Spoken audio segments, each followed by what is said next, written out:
I'm going to put record. All right. And you can start at whatever time set you want, Sammy, but I might as well have it going. We might as well have it going. Actually, Ilaria, we had set this up weeks ago, right? And Emily and I have been setting this up for months. And I did the traditional Fleisch approach of, I came in here first thing and I said, Emily, what do you think if we changed the name from Norms Unleashed to Unleash Your Opportunity, or Opportunities to Unleash Your, or something like that? And the reason I said this, and now I'm glad it's kind of recording, Ilaria, is Norms Unleashed implies that a university like Cattolica is not normal, which I don't like.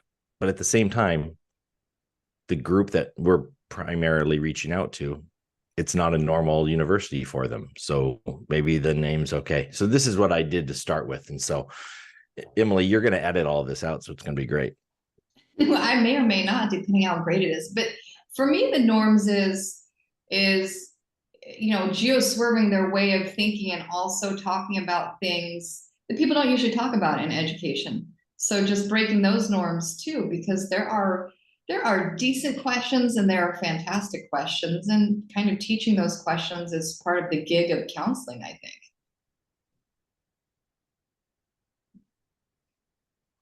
Which is why we got talked back into keeping the name. But Ilaria, what do you think of the name? Yeah, I really liked it, actually. I felt, okay, we're standing out to a different audience here, or we have an opportunity, Cattolica and other universities will have an opportunity to come to mind to students. So I really like the name, actually. Okay, name stays, Sam. You convinced me within like 5 seconds of me bringing it up this morning, but then I was like, all right, yeah, we should ask Ilaria as well. We've come up to the challenge, now we're up to the challenge of saying, okay, how can we actually come into the radar of students? What can we do to present ourselves, be reminded? And yeah, what do we have that is unique to us? It's like a wooing procedure a little bit, we have to engage them, we have to be present, we have to be remembered. So I really like the idea of unleashing something different from normal. Also because every student is unique, and yeah. I guess they are starting to feel the need to have something different proposed to them that cater best to their passion, to their interest, to their family upbringing as well. Because what we see here is that very often students that have considered us for now usually come from a European background, Italian background, but clearly we want to change that as well and increase our scope of international students. So yeah, I think that the title is really on point. Well, I couldn't agree more. I love it. Well done, Sam. Well done. I'm so happy that we're all here together, and we've got an opportunity to highlight Cattolica and other universities in this series of Norms Unleashed for our audience, for the parents and the students and the teachers and the counselors and the other institutions that are listening and watching the podcast. So welcome, Ilaria, to All Norms Unleashed, a Global Minds Unleashed production brought to you by Shed and GeoSwerve. I'm Sam Fleischman, co-host, and my co-host Emily Dobson from Porto Alegre, Brazil. We are joined today by Ilaria from Cattolica, and I'll let Ilaria just a real quick introduction of who you are and where Cattolica is. Yes. First of all, thank you so much to both of you for the invitation. It's my first day after the holiday, so it's nice to be back this way. So my name is Ilaria Bossi, and I'm Associate Director for International Marketing and Student Recruitment at Cattolica. This is a very brief name. Actually, the full name would be Cattolica del Sacro Cuore, but within family, we just say Cattolica, way easier. So Cattolica is based in Italy. As you may understand from my hands going around very often, I'm also Italian. We have 5 different campuses, but our main campus is in Milan, and we are a large, private, comprehensive university. But I think we'll get more into details later on during this session. Awesome. Within this podcast, we are hoping to promote this concept of what Emily and her team at GeoSwerve called geoswerving, and encourage students to consider education options well beyond the traditional courses that they might have considered, to kind of break those norms and meet them where they're at. Within the shed, we talk about the state of higher education, and those are state of higher education discussions. And so this is a real quick introduction to Cattolica, because we're part of the family. And Emily's going to lead off with some questions to get to know a little bit more about your institution. Thank you, Sammy. So we sent you these questions, right? Twice. So we probably locked you down with all of these questions, but I wanted to mention first, I think this is a really important piece.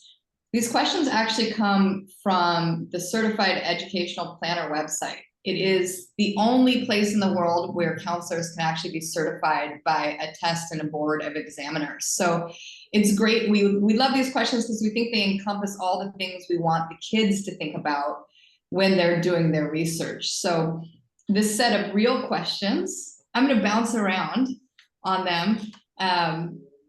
And you can just answer them as freely as you wish, and then we'll get into the fun questions. That's Sam's part, right? Sam's been excited for spinning the wheel of questions. But let me start here. You're in Italy, right? So how many programs do you have in English, and how much Italian would I have to know if I went to study there?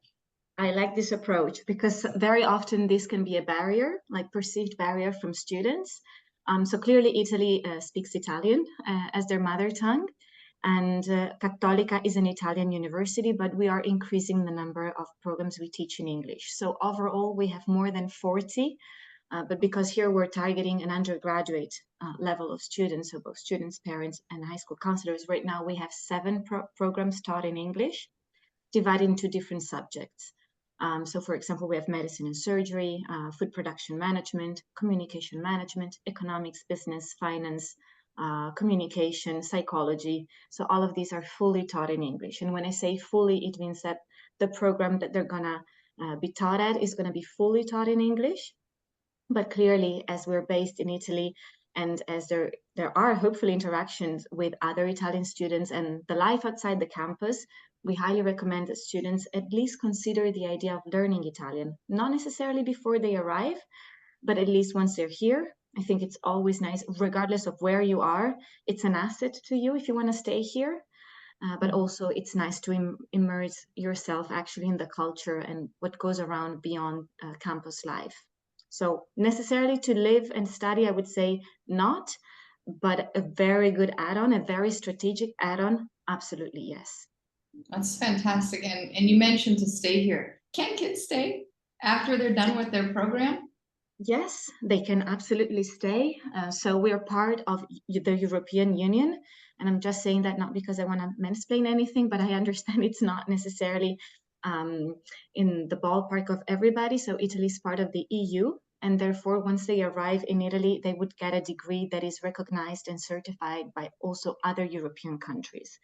And this is valid for all our bachelor degrees that are usually 3 years in length. So they would be studying at Cattolica for 3 years, and then they are free and able to decide that they want to do their master's somewhere else.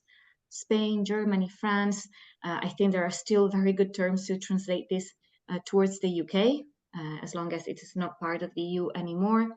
But let's mention also some other options like the Scandinavian countries, which can be also very generous to international students. So Italy can be either the final destination, because once they're done with the 3 years, they want to stay and work, or they want to stay and keep on studying, or it can be a stepping stone towards another career. This comes in very handy when, for example, we talk about medicine, because it's 6 years, and then very often they pose the question, where am I going to do my specialization? So it's both in terms of accessibility to staying in Italy. They have 6 months after they finish their graduation. In these 6 months, they can search for a job. And once they have a job, they have also a valid permit of stay to stay. I hope this kind of answered the questions. Yeah, and it's fantastic because when you think about college, you can't really just think about the 3 or 4 years, depending on your country. You got to think about the long term, what are you getting out of it? Let's talk cost. This is a big thing coming from anywhere, right? Doesn't matter if you're $1 million baby or you're coming from a different background, but cost should be important to everybody. Total cost of attendance per year, right? Because kids look at tuition and we go, no, it's not just tuition, it's the total cost of attendance. What is the total cost of attendance? Yeah, so if I can just add something to what I said before, because I think this is something that people may not know, but Italy is, let's call it, suffering a big birth rate decrease. So very hopefully, very likely, our government is going to look into replacing the workforce with qualified students that we actually trained. So this is a trend that has to be kept in mind. I don't think it only sticks to Italy. Very likely it also affects other European countries. So this is something that would make it also logical, as you said, Emily, look in the long run of how things are going to unfold. Because if students are considering us now, they may finish their degree, let's say, in 4 to 5 years, even longer if they consider studying medicine. So let's make sure that you also find yourself in a job market that is actually craving for international talents. And this, of course, comes to the question, okay, great idea, but how much is it going to cost me? And thank you for sending the questions before, because I really had to make my calculations there and ask also colleagues.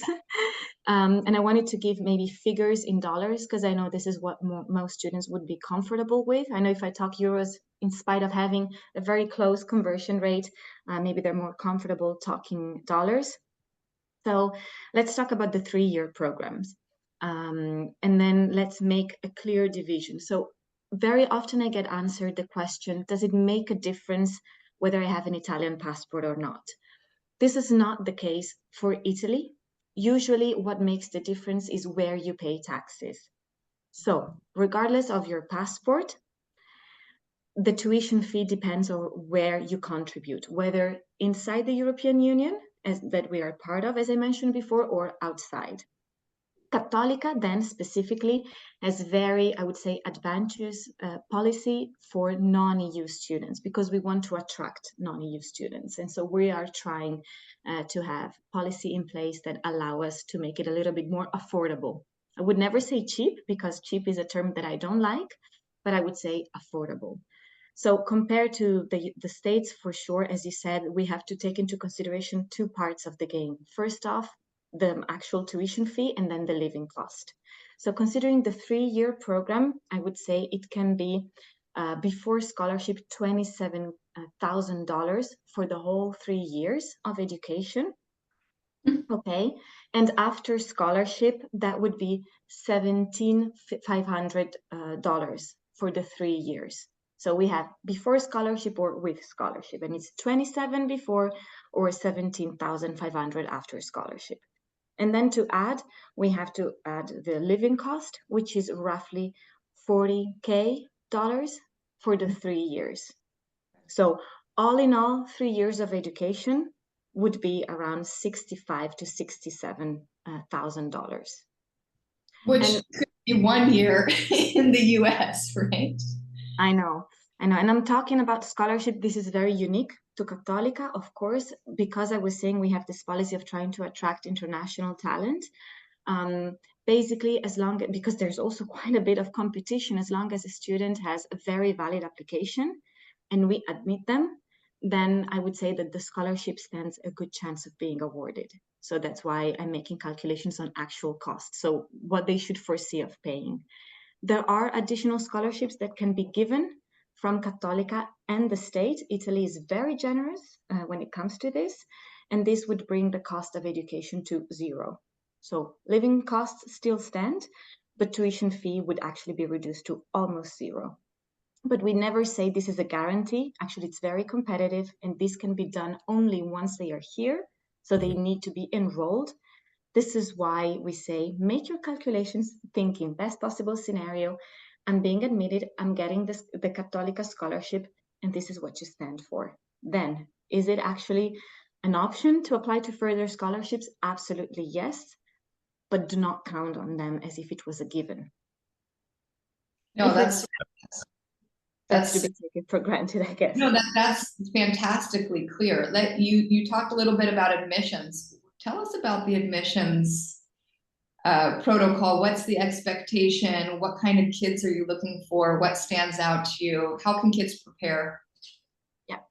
So we try to go on with a very Anglo-Saxon model there, because usually Italian universities open applications very late in the year. And clearly this is not suitable for students that come from abroad and need to plan ahead, or they have to request a visa. So our applications usually start, I would say, 1 year in advance. So if class usually starts in September, we would be opening up application between October and November for undergraduate degrees. And then competition is becoming higher, I have to say. It's not as easy as it was possibly 5 or 10 years ago to get in. But what we are trying to get at is both good grades. We want kids that are motivated, so also in terms of academic performance. But we're trying, obviously, to search for a fit, which means everything and nothing, I understand. But this is not actually up to us, but it's up to the professors. So we have essays, we have motivational statement, and what professors are looking for is diversity in the class, because we want a truly international experience for students when they come. And so we want to see students being prepared of studying in Italy, in Milan, which is not the same as studying in Spain, Barcelona, or it's not the same as studying at a different university closer to home. So if they have done their research, if they're highly motivated, this is also where we come in as, I would say, promoters of the university, as admission officer. We also make our cases to the professors. So I would say it's very holistic, although the performance of the student, academically speaking, of course, is important as a starting point. So professors are actually involved in the, Sometimes it's good, sometimes it's bad. We would play in the middle. I love it. Yeah, I mean, we've had conversations about, do professors even know the kids that are coming in to this incoming class, and what are their takes on these kids, and whether or not they're ready, and how they're engaging in class. It's fantastic. Yeah, let's say this has been a joint work, because at the beginning, we haven't been international forever as a country in the first place and as a university. But when you start being international, I think you have to educate your faculty as well to what they have to expect. It's not going to be kids that have the same preparation as your Italian kids, just with a different name on the passport. It's going to be kids that have a different background. Are you open? Are you able? Are you willing to have the discussion and to deal with whatever issues that may arise? Because kids, I know, like, who study the IB are super proactive. They would raise their hands, they would ask questions. And we had actually to teach our professors, this is going to be different. And now that they know, they are super excited about this opportunity. They actually want kids that have this different kind of background. That's fantastic. That's such an interesting perspective to think about. Just raising your hand might be uncommon somewhere. That's incredible. Something that Sam and I talk about too, which I think would be really interesting to hear about in your community, is looking at the community outside of a college, because the community surroundings really affect what happens inside the school, from what courses you may teach because of what businesses are outside. Just your location in general really drives sometimes the spirit and energy and direction. So what is going on outside of your walls that really drives the education community inside? I think this is a very relevant question, especially for institutions. Generally speaking, in Europe, we have very often urban campuses. So you perceive the community proximity straight ahead or straight outside of the university campus. This is so much true for Cattolica. As I mentioned before, we have 5 campuses, and each campus was actually founded with the aim of serving the community. So very clear example, we have medicine and surgery, and we host that in Rome, because in Rome we have our own hospital. And it would make sense to have medicine taught there, but also because it's such a huge city that, of course, has the need for international trained doctors. We have Piacenza and Cremona on a map of Italy. I should have had a map here, actually. On a map of Italy, you can do your due diligence and go and search. They are along our longest river called Po. And this is the food valley in Italy. And so that's where we teach actually agriculture and agricultural related subjects. Milan is the capital of fashion, economics, politics. So that's where we teach all these related subjects. So we try to serve the community in this sense. It is also true that the community, of course, influences us. It is, I would say, a paradigm in Italy that there is no classwork, there is no program that can be launched by the university if also the third parties are actually in line, if this is going to serve businesses, companies around the campus. So sometimes we are asked, I need to establish a class or a program in food production management because companies outside Cattolica are actually asking for professionals trained in this specific subject. So when it comes especially then to employability, I would say that's where we perceive the value of community and the needs of the community more. I think that's such an interesting question that is on this exam. Like, how do the university and the community interact? And you just said it right now. You know, you're there to serve the community. I was with Loyola Marymount University, and they said that's what Jesuit colleges do. We're built to serve the community around us. And I wonder if, you know, that's not a question all kids should ask, is how is the university serving the community? It's a great way to think about your education, the value you would get out of it. Thinking about all of these campuses you have and your ideas to expand your global student body, what kinds of kids are happiest on your campus? Like, who thrives there? Yesterday, when I was talking to another university in Italy, they said sometimes the Latin America kids find it easier to move to Italy because there are some cultural considerations that are similar. The languages are a little bit similar, so it's easier for them to feel at home there. But what's your take on the kid that should be studying at your university? That's a very good question, because I think the fit is both ways. So it's not just students picking us, but we're also making a selection. And clearly we want to have kids that turn out to be happy and successful. I, as a person, want them to be happy, because for a long time, I was looking after exactly the Latin American students. It would break my heart when they come to my office and they say, I'm not meeting any friends, I'm not liking Milan for any reason. So sometimes then you need just to take a different spin to the wheel just to see what is there for you. But generally speaking, I would say curious students, you must be culturally curious. Italy is not your common destination, and it's not something that you would have likely seen in movies before. Like for us in Europe, we have seen the US so many times that when you actually come to LA or New York, it feels home already a little bit. You know more or less what to expect. Maybe you've seen Italy in movies that were 30, 40 years old. And so I don't think it's representative. You need to have an intellectual curiosity there for different cultures, a different language, and you must be proactive, because your typical Italian university usually wouldn't spoon feed you. You need to actually get your things done. You need to read emails. You need to read the website. So I would say these are the two main elements. But then I would say every different nationality finds a different way to thrive at our university. So we have a big population of Eastern European kids, Turkish students that also find a lot of similarities with this Mediterranean vibe. But then we have kids from Germany or France that also appreciate the Italian lifestyle compared maybe to their frigid climate. But I would then say US kids come here and they think this is the land of bounty because of, you know, the different landscapes, the culture, the food. Latin American kids get a feeling with how warm we are or how Latin sometimes we could be. So I would say every single culture, nationality, language finds their way to give a take on it. So there's no limits there. Great answer. I love how you could kind of identify with how everybody was perceiving being in Italy. Well, it makes me want to go. I'm ready to go. Ilaria, Invitation extended anytime for both of you, by the way. Oh my goodness. Yeah, don't tell us. We'll be over there. Yeah. So Sam, you want to, I think we need to jump to the wheel. She said wheel. And so she said spin a wheel, and in the back of her mind, she wants to do the wheel questions. She's ready for the wheel questions. She had the real questions. Now she's ready for the wheel questions.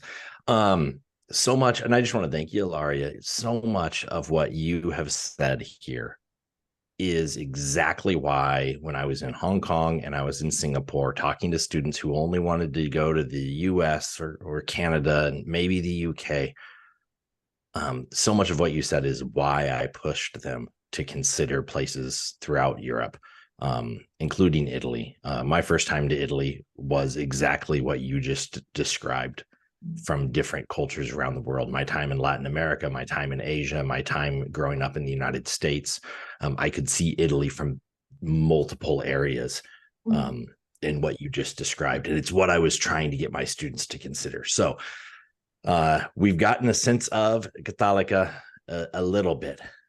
And we've really been impressed and appreciate that. And Emily and I will work on when we can fly to Milan, because the only time I've been there is on a train through, and so that wasn't enough. But now we're going to get on to some wheel questions.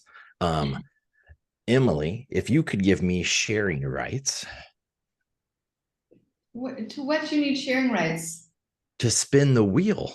Oh, you want to share your screen? I want to share. I want to share my screen. I gotcha. Yeah, you do need sharing rights to do that.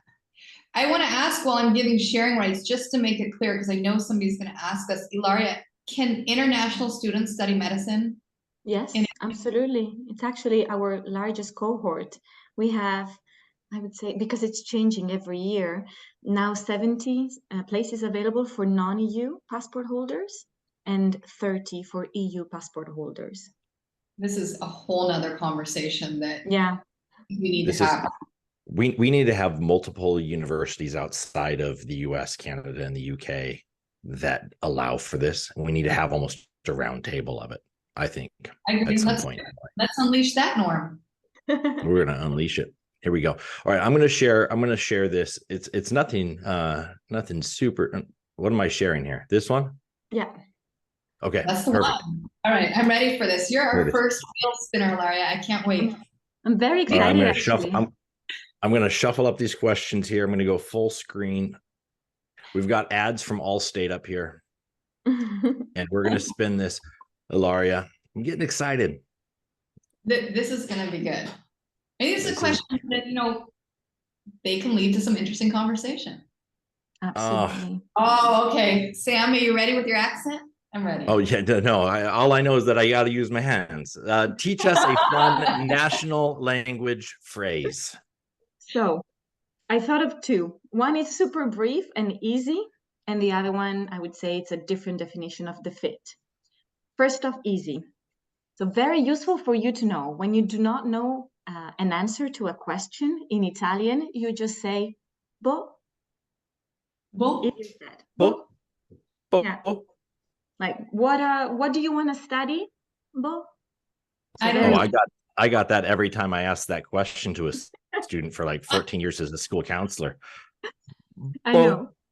Well, and then something very useful that we actually say to our prospective students is non è bello ciò che è bello, ma è bello ciò che piace.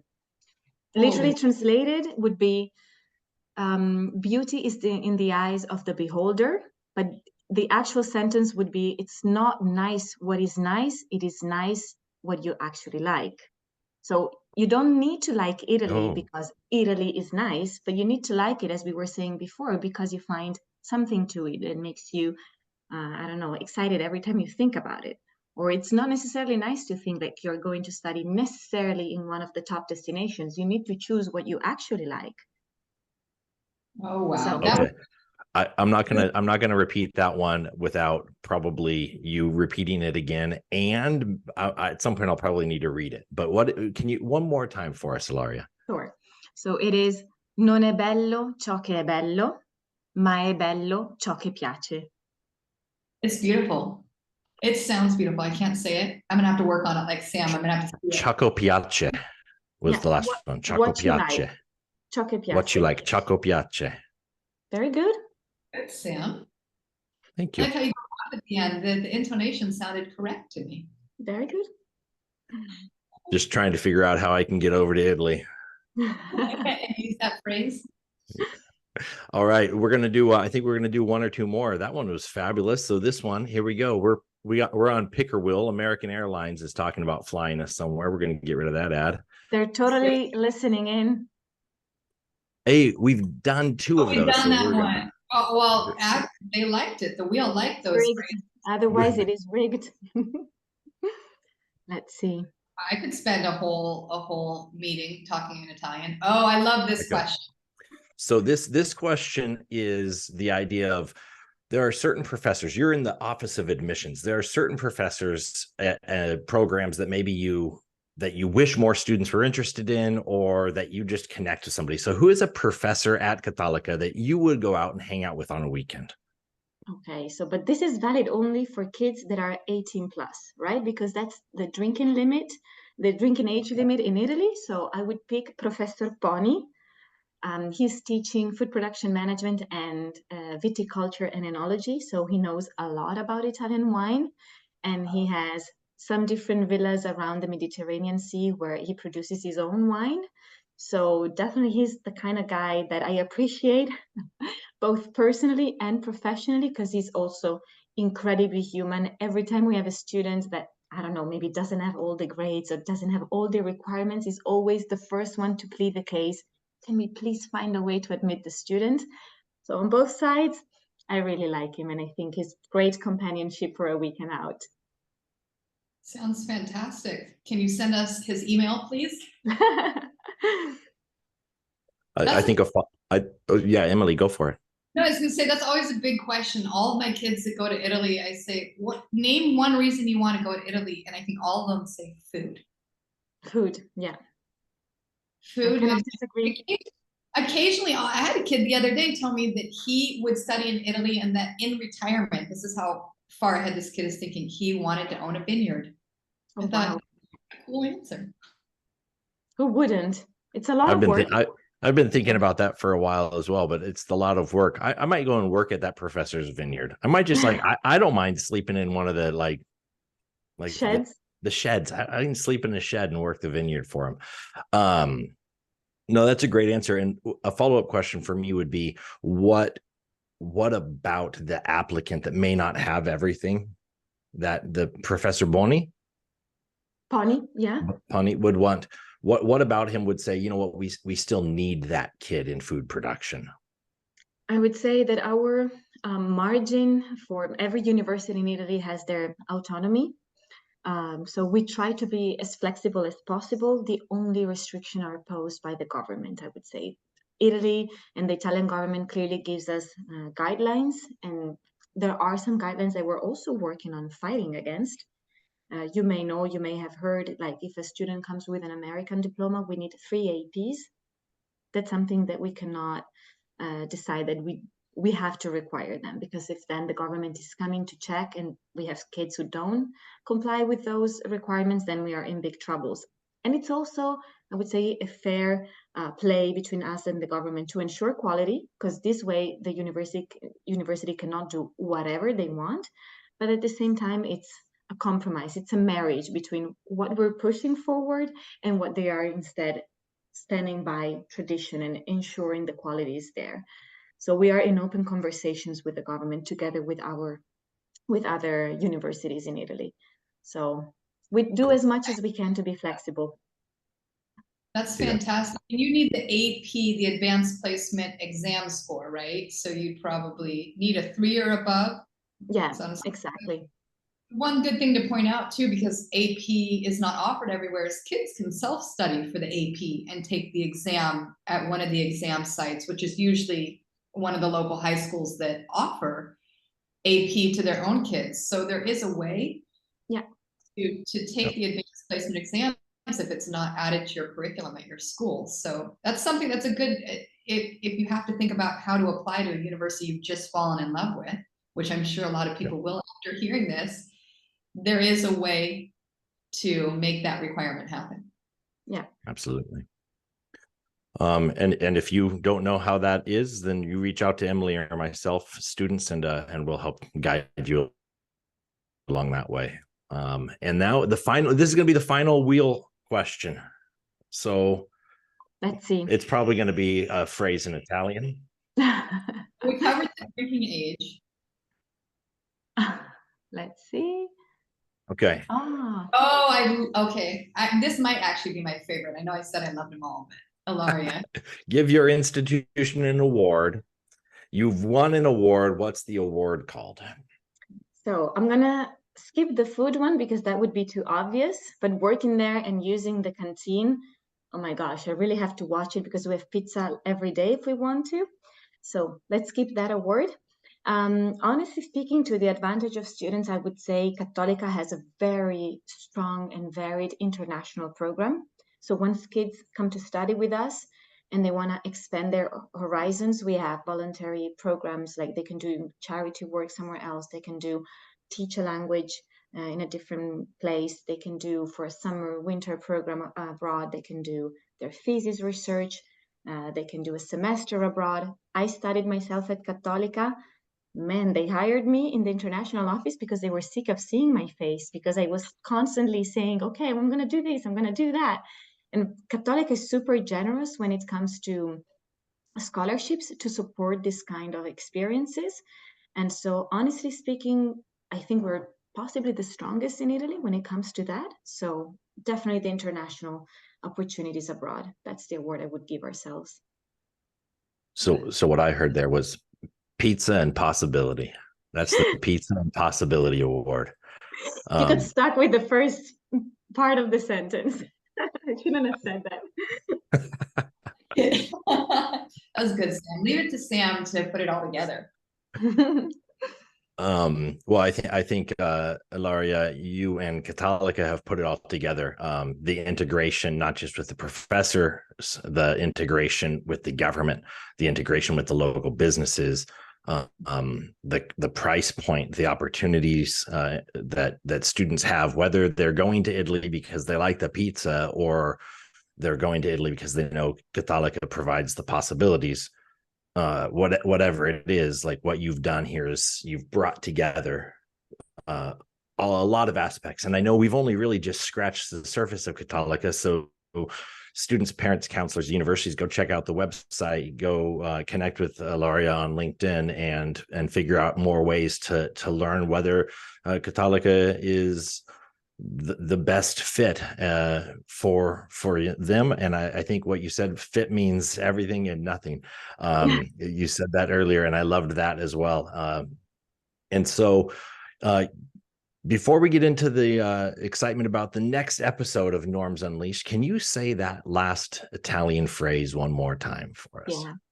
So fit is important because we must remember, non è bello ciò che è bello, ma è bello ciò che piace.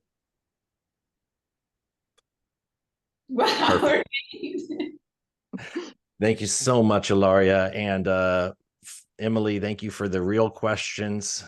Ilaria, thank you for humoring us with the wheel questions as well. And you can catch us next time as we talk to a university in East Asia. Yeah, can't wait. Thank you, Ilaria. Thank you both very much.